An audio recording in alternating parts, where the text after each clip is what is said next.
les decía que en realidad, digamos, cuando el código habla de las obligaciones para constituir, de las obligaciones de dar cosas ciertas, en realidad no está ni más ni menos que hablando de las obligaciones que tienen en miras constituir un derecho real.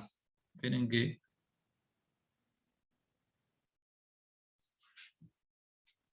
No quería poner esto. Porque recuerden, cuando vimos cuando hablamos en las primeras dos clases, y creo que en la tercera también, sobre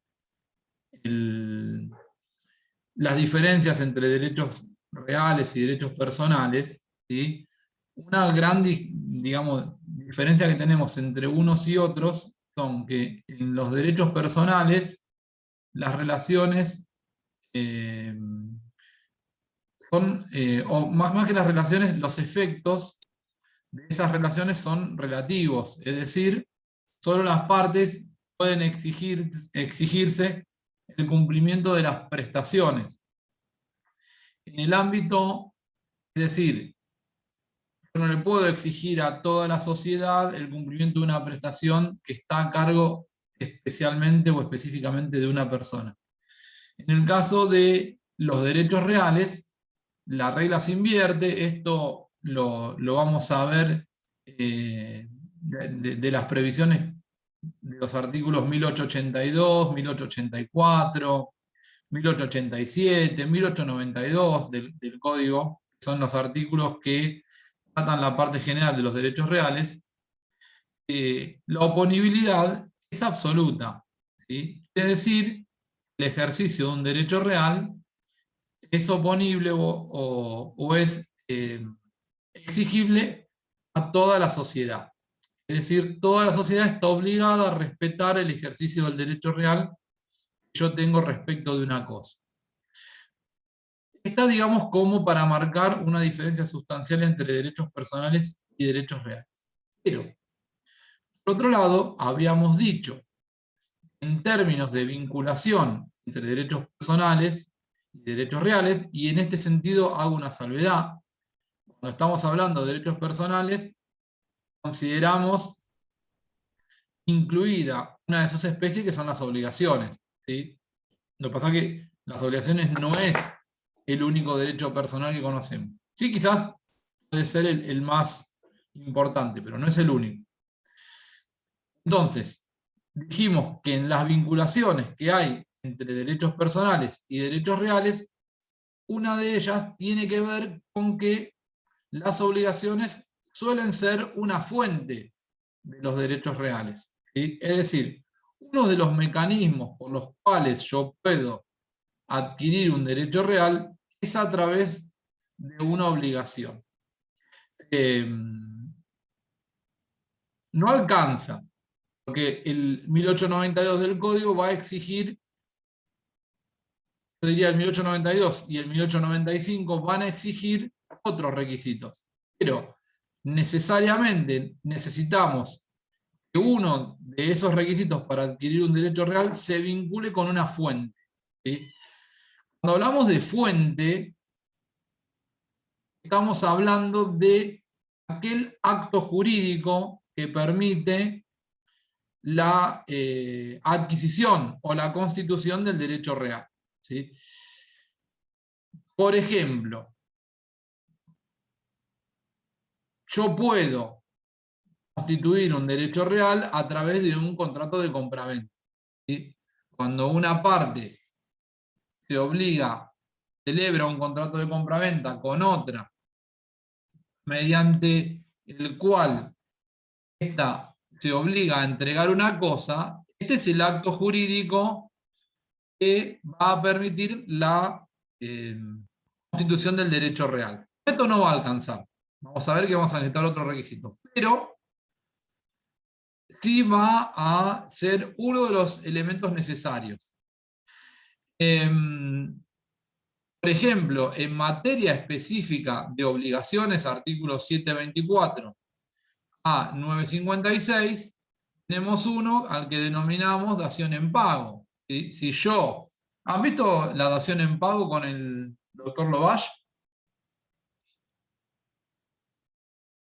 No, profe. No, ¿No? profe. Bueno. Si yo, la dación en pago es cuando yo estoy obligado a cumplir con determinada prestación, pero ofrezco al acreedor cumplir con una prestación distinta. Si yo, por ejemplo, le debo a un acreedor 1 millón de pesos, no tengo el dinero suficiente para cumplir con esa prestación, le digo, mira, yo no tengo 1 millón de pesos, no, te puedo ofrecer como, en sustitución de ese 1 millón de pesos, te ofrezco entregarte un rodado, un vehículo. ¿Sí? Si el acreedor acepta, esto es lo que denominamos dación en pago. Yo debía 1 millón de pesos, pero extingo la obligación entregando en reemplazo del dinero un rodado, una cosa. ¿Sí? Entonces, acá la dación en pago termina siendo fuente del derecho real. Porque, ¿qué es lo que va a pretender el acreedor cuando yo ofrezco sustitución del dinero, entrega del auto? Recibir el dominio, convertirse en propietario de ese auto. ¿Sí? Por eso que la dación en pago termina siendo una fuente de ese derecho real. Es que lo todo. Tienen que voy a buscar quién tiene un micrófono activado. Si no sé. Acá está. Ahí. Bien, entonces, ¿por qué hago esta introducción? Porque ahora cuando analicemos las obligaciones de dar cosas ciertas, nosotros tenemos que enfocar el tema desde los derechos personales, desde las obligaciones. Pero no podemos desatender que la finalidad de esa obligación de dar una cosa cierta es convertir al acreedor en propietario de esa cosa. ¿Sí? Por eso es que vamos a ver algunos aspectos preliminares de las obligaciones de dar cosas ciertas, pero también después vamos a ver, aunque de manera general y no vamos a particularizar demasiado, algunas previsiones vinculadas a la adquisición de los derechos reales. ¿Sí? Con esta idea de que lo que estoy buscando al obligarme a entregar una cosa es convertir al acreedor en propietario. Sí, Javier. Levantó la mano, Javier. Sí, ¿qué tal, profesor? Pensaba en la adquisición de derechos reales a través de capión. No tiene ninguna parte que esté vinculada con obligaciones, ¿no es cierto? No, porque claramente No, porque no sabés cómo va a salir. Porque las obligaciones o los derechos personales no son la fuente exclusiva de adquisición o de constitución de un derecho real. Es quizás la fuente más importante, pero también hay otras fuentes. ¿Sí? La usucapión es un modo de adquisición distinto, también es válido. La ley, en algunos casos, también es fuente de constitución de un derecho real. Por ejemplo, en el nuevo código, algo que quizás es impensado en la época de Vélez, una sentencia judicial puede constituir un derecho real. O sea, hay distintas fuentes. ¿Sí? No, los derechos personales, las obligaciones y los contratos no son la fuente exclusiva. Quizás sí, podemos decir, es la fuente más común de constitución de un derecho real, pero no es la única. Gracias, doctor. ¿Sí, Javier? ¿Entiende, no, esto? Sí, gracias, doctor. Bien. Lo que pasa que ahí, el nuevo código que regula los derechos reales a partir del artículo 1882, el codificador intentó ser más preciso, ¿sí? Y más claro que Vélez en este tema. Pero a veces es difícil en materia de derechos reales, donde tenemos como regla el orden público, tratar de ¿cómo les podría decir? De captar, desde el punto de vista normativo, todas las regulaciones con digamos, con absoluta precisión. Vélez era muy bueno desde el punto de vista casuístico, pero tenía fallos en términos de generalización de supuestos. El nuevo código intentó de alguna manera resolver esto con una parte general de los derechos reales, que va del artículo 1882 al 1906, si no me equivoco, pero tampoco lo logra del todo, ¿sí? Va mucho mejor esto que lo que teníamos no era malo, de hecho supervivió 150 años. Pero bueno, hay aspectos que, si uno lee, por ejemplo, cómo se adquiere un derecho real, cuya norma medular es el artículo 1892 del Código, no alcanzamos a dimensionar toda la, digamos, sistemática de adquisición de los derechos reales, ¿sí? Porque leído tal como está redactado en 1892, uno diría los derechos reales se adquieren con título suficiente y modo suficiente. Parecería que esto es siempre así, y no es así. Esto que decías vos, Javier, porque hay otros mecanismos de adquisición. La usucapión, artículos 1897 y subsiguientes, la ley puede ser, por ejemplo, artículo 1895 del Código, ¿sí?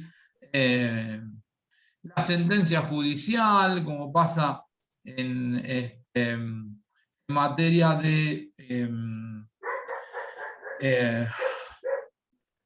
condominio, en artículo 2000 y concordantes del Código. Bueno, entonces a veces cuesta un poco, ¿cómo les podría decir?, dar una idea totalmente abarcativa de cómo se constituye un derecho real. Pero bueno, volviendo a lo que les decía, a lo que les comentaba antes. Vamos a ir primero a una parte preliminar y después vamos a ver algunos aspectos vinculados a la configuración de un derecho real, y finalmente vamos a ver cómo se resuelven los conflictos sobre distintos acreedores que pretenden la entrega de la misma cosa. ¿Sí? Vamos a plantear esta regla o esta premisa. Nosotros estamos en una materia, ¿sí?, que conocemos como obligaciones, y que recuerden, siempre es muy importante volver a esta idea inicial, la obligación es una relación jurídica entre dos personas en virtud de la cual una se encuentra obligada a cumplir una prestación en beneficio de la otra, ¿sí? En el caso concreto de las obligaciones de dar cosas ciertas, la prestación consiste en entregar una cosa, ¿sí?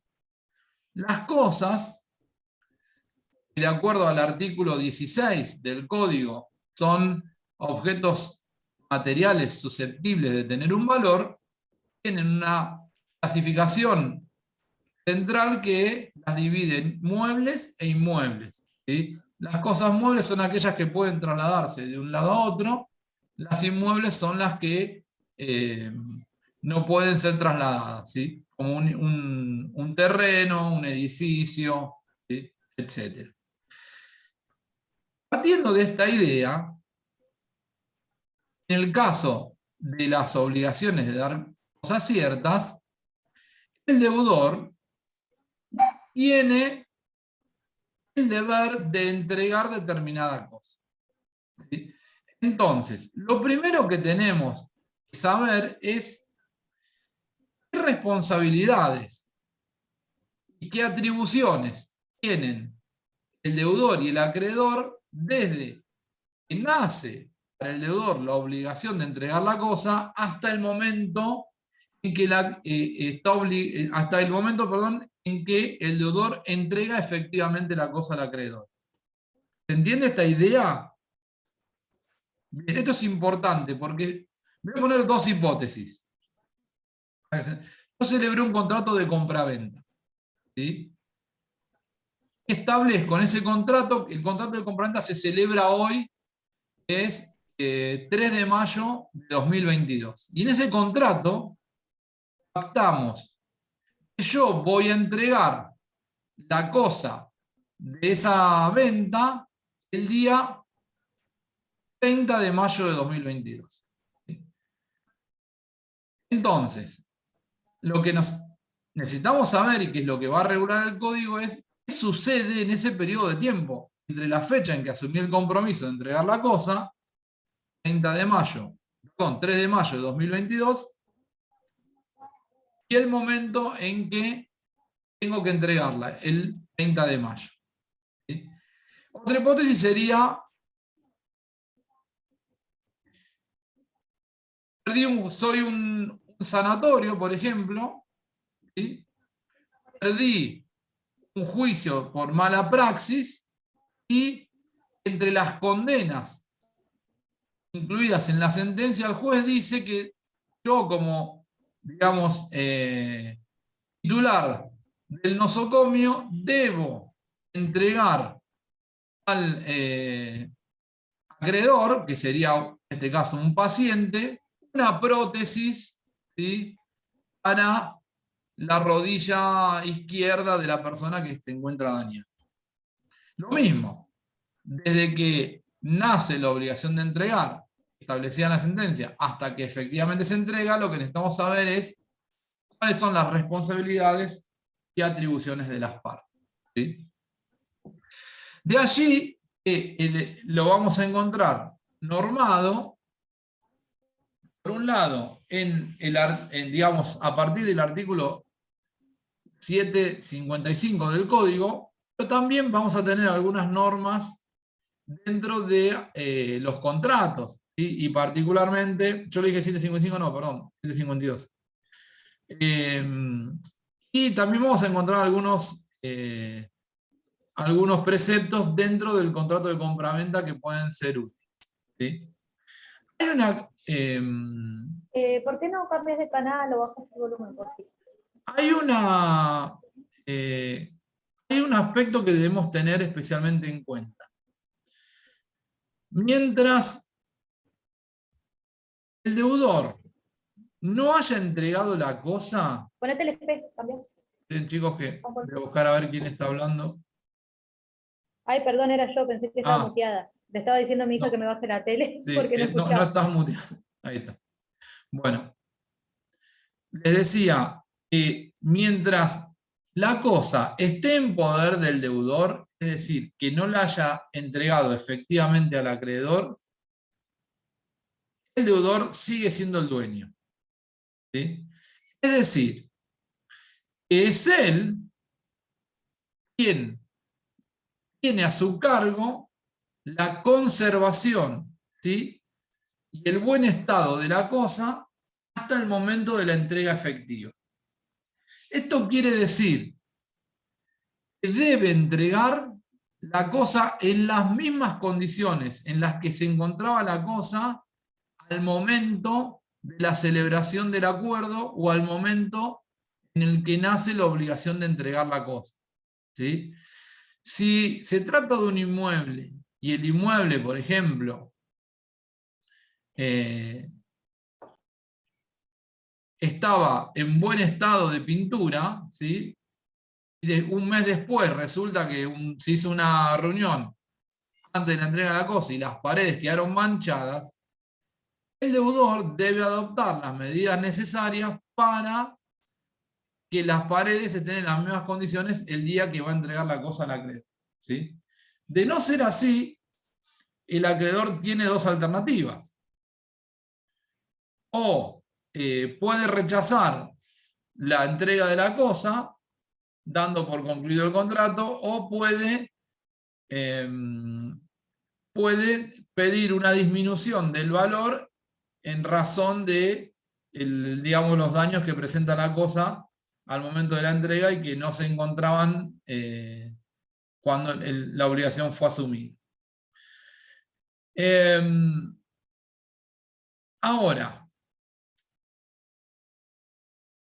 sí debemos poner foco, y algo hemos hablado cuando tratamos el tema del incumplimiento no imputable, si los daños o la pérdida de valor de la cosa son producto de una conducta del deudor o si fueron producidos sin su responsabilidad, ¿sí? Si fueron producidos por su culpa, tiene que responder frente al acreedor por haber obrado con negligencia o con impericia, ¿sí? Artículos 755 y 955. El 955, acuérdense que era el que trataba la imposibilidad sobrevenida de cumplimiento también. Ahora, si los daños se produjeron sin culpa del deudor, pueden darse dos hipótesis posibles. O que se produzca un reajuste de las condiciones de la relación jurídica primitiva, o que se proceda a la extinción de la obligación sin responsabilidad de las partes, ¿sí? Porque está claro que el acreedor no está obligado a recibir una cosa que no reúne las mismas condiciones que tenía al momento del nacimiento de la obligación. ¿Se entiende esto? ¿Puedes repetir, profe, por favor? ¿Qué parte? ¿Esto último? Sí, los dos casos, digamos. Uno era el reajuste de condición.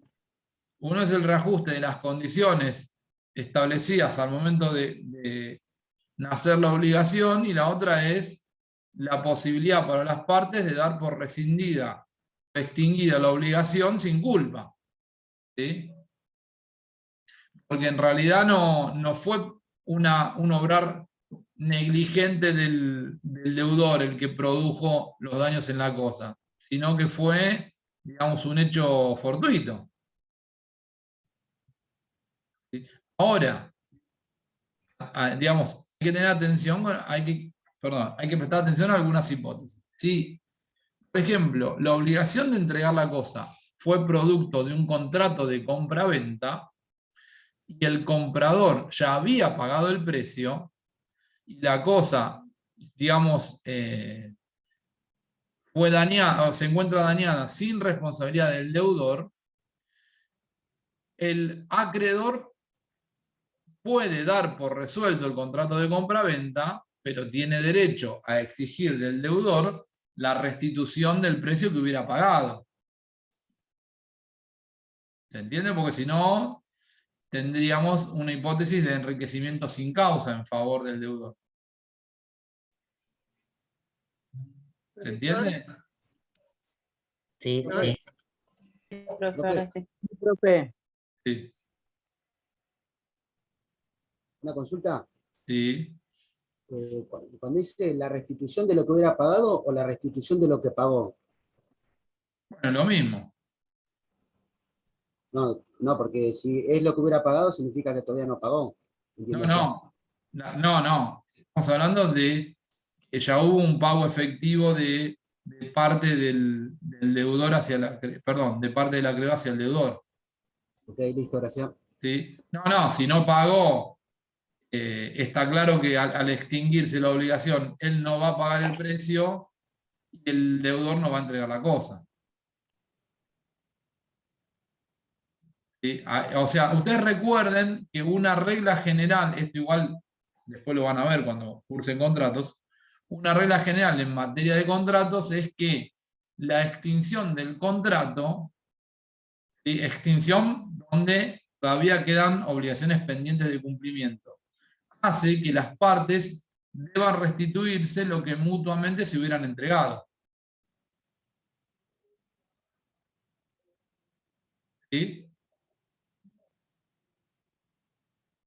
Bueno, algunos matices con la entrega de la cosa.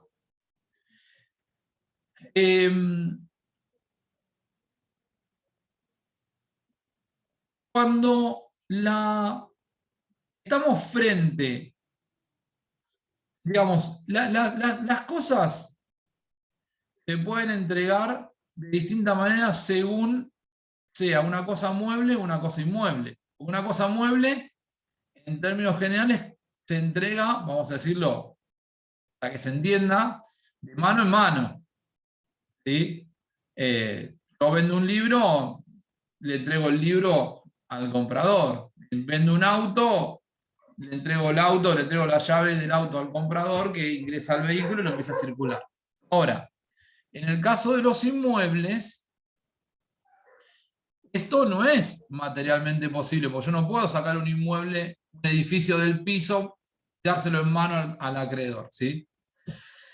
Por eso es que el artículo 1924, que es un artículo que está dentro de las normas generales de las relaciones de poder, ¿sí? Dentro del título de derechos reales, establece que la puesta a disposición de la cosa tiene los efectos de la entrega.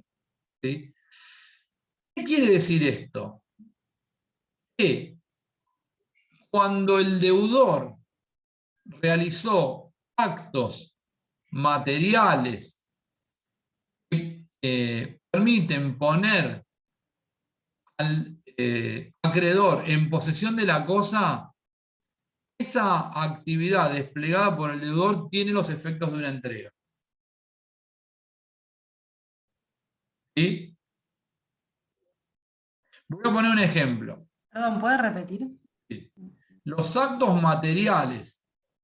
Actos materiales son los que hace la persona, digamos, a través de su actividad. ¿Sí? Los actos materiales realizados. Ay, esperen que. Ah, no, está bien. Entonces había. Que no podían acceder a la. Había perdido la dispositiva. Sí, se ve. No sé por qué pensé que no se veía. Los actos materiales desplegados por el deudor que permiten poner al acreedor en efectiva posesión de la cosa tienen los efectos de una entrega. Voy a citar dos ejemplos. Si O sea, yo... profesor, una vez que recibe el No, acreedor, acá no sería necesario que reciba la cosa, sino que alcanzaría con que el acreedor pueda en cualquier momento tomar efectiva posesión de la cosa.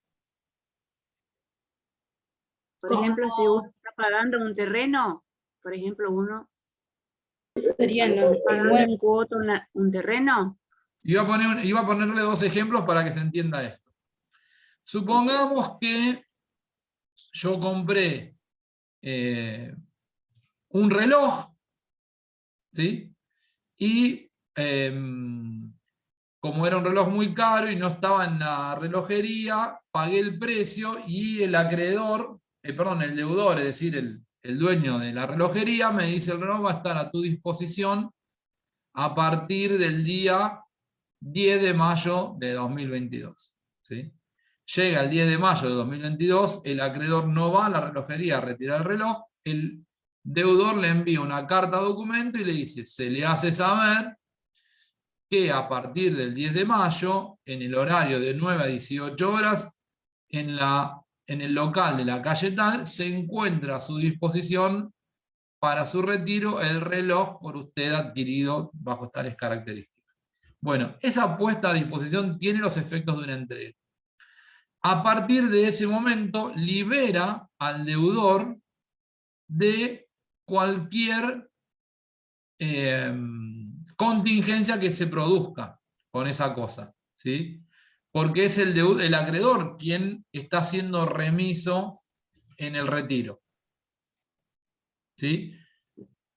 En el caso de los inmuebles, podría ser, por ejemplo, la hipótesis en donde suscribimos un contrato de compraventa y en el contrato de compraventa se deja constancia que las llaves de ingreso al inmueble quedan a partir de ese día para ser retiradas por el comprador en la inmobiliaria de la calle tal. ¿Sí? Esa puesta a disposición tiene los efectos de una entrega. Implica que el deudor queda liberado de toda contingencia que sufra la cosa. ¿Se entiende esto? Sí. Bien. Sí, sí. Ahora, como dijimos que entre el plazo en que nace la obligación de entregar la cosa y el plazo, perdón, y la fecha de la entrega efectiva, hay un deber de cuidado, hay un deber de custodia del deudor respecto de esa cosa, ¿sí? Los artículos 1149, perdón, el artículo 1149 del Código, que está dentro de lo que se regulan como compraventa de cosas muebles, dice que el comprador tiene el derecho a revisar la cosa antes de la entrega. ¿Por qué pasa esto? Y bueno, porque transcurrió un tiempo, ¿sí? Y yo quiero saber qué me están entregando. ¿Me están entregando lo que yo compré o hubo una modificación? ¿Sí? Si bien el 1149 es un artículo que regula el derecho de revisión de cosas muebles, hay consenso en que también tiene el mismo derecho el comprador de un inmueble.